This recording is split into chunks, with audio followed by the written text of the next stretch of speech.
Lecture du livre du prophète Daniel. La nuit, au cours d'une vision, moi, Daniel, je regardais.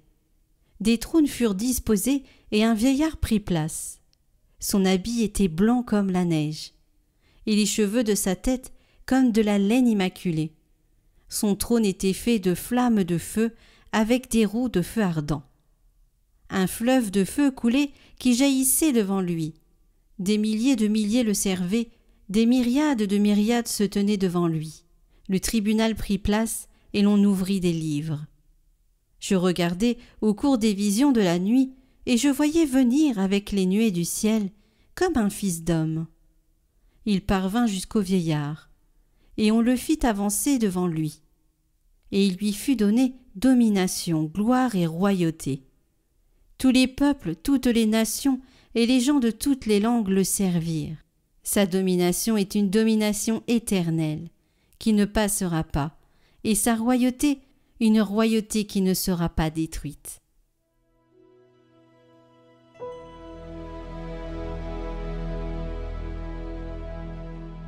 Le Seigneur est roi, le Très-Haut sur toute la terre. Le Seigneur est roi, exulte la terre, joie pour les îles sans nombre. Ténèbres et nuées l'entourent. Justice et droit sont l'appui de son trône. Quand ses éclairs illuminèrent le monde, la terre le vit et s'affola. Les montagnes fondaient comme cire devant le Seigneur, devant le Maître de toute la terre. Les cieux ont proclamé sa justice, et tous les peuples ont vu sa gloire. Tu es, Seigneur, le Très-Haut sur toute la terre. Tu domines de haut tous les dieux.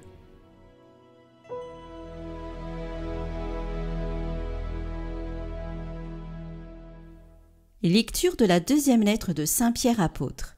Bien-aimés, ce n'est pas en ayant recours à des récits imaginaires sophistiqués que nous vous avons fait connaître la puissance et la venue de notre Seigneur Jésus-Christ. Mais c'est pour avoir été les témoins oculaires de sa grandeur, car il a reçu de Dieu le Père l'honneur et la gloire quand, depuis la gloire magnifique, lui parvint une voix qui disait « Celui-ci est mon Fils, mon bien-aimé, en lui j'ai toute ma joie. » Cette voix venant du ciel, nous l'avons nous-mêmes entendue, quand nous étions avec lui sur la montagne sainte. Et ainsi se conforme pour nous la parole prophétique. Vous faites bien de fixer votre attention sur elle, comme sur une lampe brillant dans un lieu obscur jusqu'à ce que paraisse le jour, et que l'étoile du matin se lève dans vos cœurs.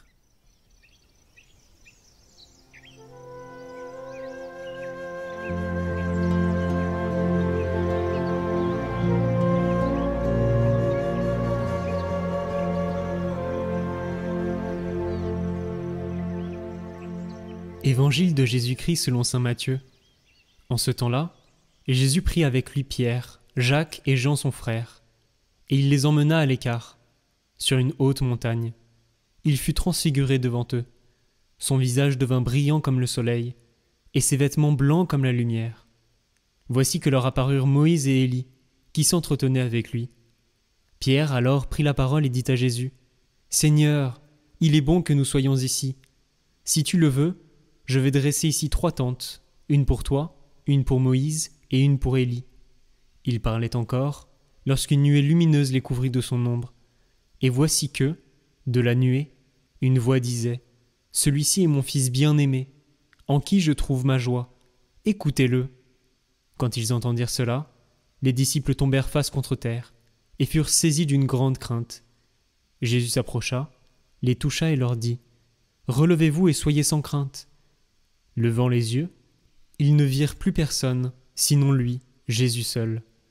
En descendant de la montagne, Jésus leur donna cet ordre, « Ne parlez de cette vision à personne, avant que le Fils de l'homme soit ressuscité d'entre les morts. »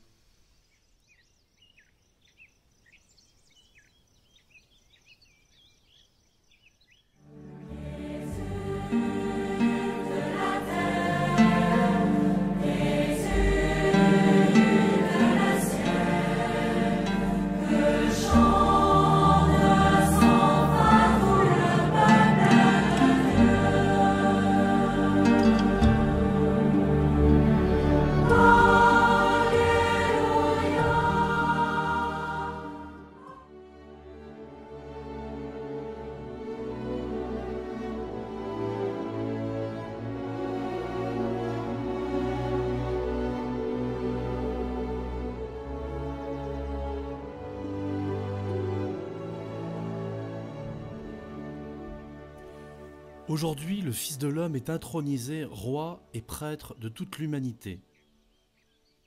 Quelques semaines avant de monter à Jérusalem pour y offrir le sacrifice rédempteur, Jésus est consacré grand prêtre par son Père. La transfiguration de Jésus trouve son sens dans le mystère pascal.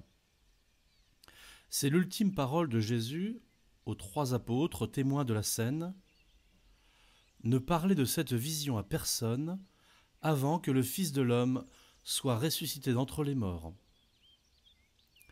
L'événement de la transfiguration fonde la mort et la résurrection de Jésus comme service sacerdotal rendu à son Père au bénéfice de toute l'humanité.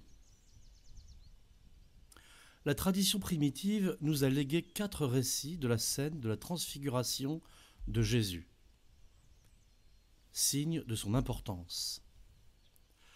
Il y a celui de l'évangile de saint Matthieu, que nous avons lu cette année, de saint Marc et saint Luc, et le témoignage personnel de saint Pierre dans sa première lettre, lu en 2e lecture. Nous vous avons fait connaître la puissance et la venue de notre Seigneur Jésus-Christ. Nous avons été les témoins oculaires de sa grandeur, raconte saint Pierre.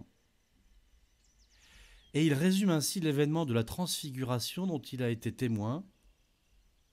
Notre Seigneur Jésus-Christ a reçu de Dieu le Père l'honneur et la gloire quand, depuis la gloire magnifique, lui parvint une voix qui disait « Celui-ci est mon Fils, mon bien-aimé, en lui j'ai toute ma joie. »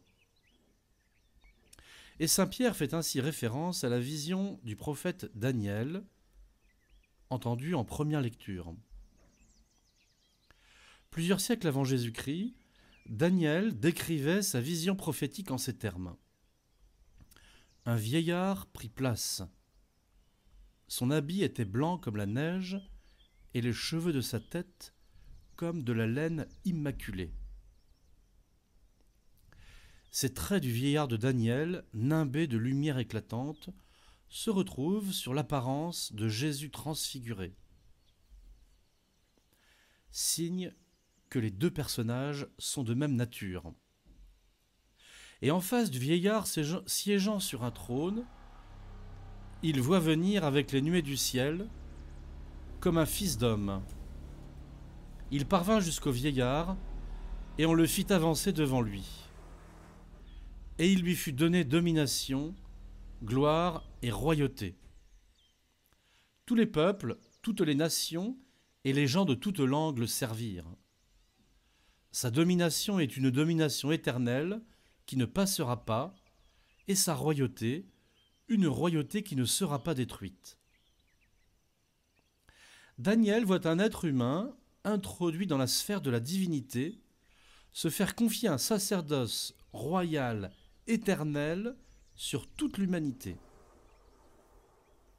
Le mot « domination éternelle qui ne passera pas » est repris par l'Épître aux Hébreux pour qualifier le sacerdoce de Jésus-Christ. Parce qu'il demeure pour l'éternité, dit la lettre, il possède un sacerdoce qui ne passe pas. C'est ce que nous voyons accompli dans la transfiguration de Jésus. Dieu le Père confère à son Fils incarné son pouvoir divin. Il l'intronise roi et prêtre. Saint Pierre dit bien, il reçoit de Dieu le Père l'honneur et la gloire quand, depuis la gloire magnifique, lui parvint une voix qui disait « Celui-ci est mon Fils, mon bien-aimé, en lui j'ai toute ma joie. » Les 2 témoins, Moïse et Élie, sont eux-mêmes 2 grandes figures sacerdotales de l'Ancien Testament. Moïse a officié comme prêtre au mont Sinaï et a consacré son frère Aaron pour le sacerdoce. Élie a célébré le sacrifice du mont Carmel. En proposant de dresser 3 tentes, Pierre fait aussi référence au service sacerdotal. Dans le désert, à chaque étape, il fallait construire la tente de la rencontre pour que Dieu y manifeste sa présence au milieu de son peuple et pour qu'y soient célébrés les sacrifices. à la transfiguration, comme au Sinaï, lors de la marche au désert, et à la dédicace du temple de Jérusalem par Salomon, le signe de la présence de Dieu dans son sanctuaire est la venue d'une nuée lumineuse, symbole de l'Esprit Saint. Et c'est à partir de là que le Père parle. Pierre comprend bien que c'est une très haute théophanie qui se produit sous leurs yeux, et que, comme toujours dans l'histoire sainte, elle a pour but l'accomplissement d'une œuvre sacerdotale en vue de la rédemption des péchés. À partir de la transfiguration, Jésus est désormais prêt à réaliser sa grande mission. Institué grand prêtre pour toute l'humanité, il est habilité à s'offrir comme victime expiatoire à la scène et sur la croix. Moïse et Élie étaient prêtres de l'Ancienne Alliance. Jésus est le grand prêtre de la Nouvelle et Éternelle Alliance. Pierre, Jacques et Jean, participants de la théophanie, deviennent, eux aussi, du fait même, participants du sacerdoce de Jésus. Chers frères et sœurs de Catoglade, contemplons en ce jour l'institution par la Sainte Trinité du sacerdoce de notre Seigneur Jésus-Christ. Sacerdoce éternel qu'il continue aujourd'hui invisiblement au ciel, assis à la droite du Père, et visiblement dans son Église, par le sacerdoce des prêtres et l'offrande du sacrifice eucharistique. Livrons-nous de tout notre cœur à la toute-puissance de son pouvoir royal. Il ne l'utilise que pour nous aimer et nous sauver. Que notre Seigneur Jésus-Christ règne sur nos cœurs, qu'il règne sur tous les peuples, sur toutes les nations, sur les gens de toutes langues. Oui, Seigneur Jésus, établissez enfin votre règne de gloire et d'amour sur toute l'humanité. Retrouvez le chant du jour en lien en haut à droite et en description.